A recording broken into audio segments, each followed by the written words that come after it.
బలం తగ్గిపోతోంది. బలహీనతను అధికార పార్టీ క్యాష్ చేసుకుంటోంది. తమ్ముళ్లంతా సైకిల్ దిగి కారెక్కేందుకు సిద్ధమవుతున్నారు అని ప్రచారం జరుగుతోంది. పరిస్థితి మరింత దిగజారకుండా అధినేత చర్యలు మొదలుపెట్టారు. ఏపీకి సీఎం అయినా తెలంగాణపైన ఫోకస్ పెట్టారు. వచ్చే నెలలో పర్యటనకు సిద్ధమవుతున్నారు.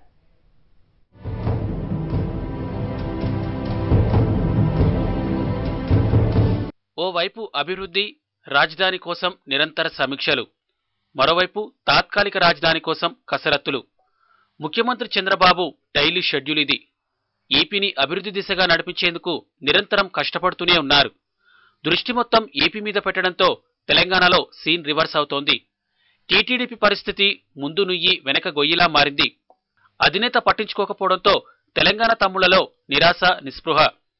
ఎమ్మెల్యేలు పక్క పార్టీ వైపు చూపు తిప్పుతున్నారు. ఇప్పటికే 3 ఎమ్మెల్యేలు కారులో షికారు చేస్తుండగా కొత్తగా మరికొందరి పేర్లు వినిపిస్తున్నాయి. ఆంధ్ర వ్యవహారాలతో క్షణం తీరిక లేకుండా ఉన్న చంద్రబాబు తెలంగాణ టీడీపీపై శ్రద్ధ పెట్టడం లేదనే మాట ఆ పార్టీ నేతల నుంచే వినిపిస్తోంది. రైతుల ఆత్మహత్యల కుటుంబాలను ఆదుకునేందుకు చేపట్టిన బస్సు యాత్ర కొంత ఊపిరిపోసిన తాజా పరిణామాలు తెలంగాణ తమ్ముళ్లలో ఆందోళన రేకెత్తిస్తున్నాయి. దీంతో బాబు అలర్ట్ అయ్యారు. నష్ట నివారణ చర్యలపై దృష్టి పెట్టారు. తెలంగాణలో తెలుగుదేశం పార్టీని బలోపేతం చేసేందుకు నడుం బిగించారు. తనతో పాటు తనయుడు లోకేష్ ను కూడా రంగంలోకి దించుతున్నారు.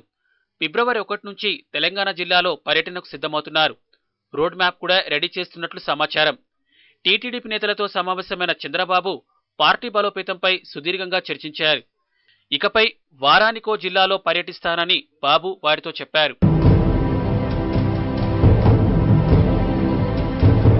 తనయుడు లోకేష్తో నియోజకవర్గాల్లో పర్యటనలు చేయించి కార్యకర్తల్లో ఉత్సాహాన్ని నింపడంతో పాటు నష్టపోయిన కార్యకర్తలను ఆదుకునే కార్యక్రమాలకు శ్రీకారం చుట్టాలని భావిస్తున్నట్లు తెలుస్తోంది. 2019 ఎన్నికల నాటికి ప్రత్యామ్నాయ శక్తిగా ఎదగాలని, ఇప్పటి నుంచే పునాది వేయాలని బాబు ఆలోచిస్తున్నారు. ఆ వ్యూహంలో భాగంగానే తనతో పాటు లోకేష్ కూడా రంగంలోకి దిగుతున్నట్లు టీడీపీ వర్గాలు చెబుతున్నాయి.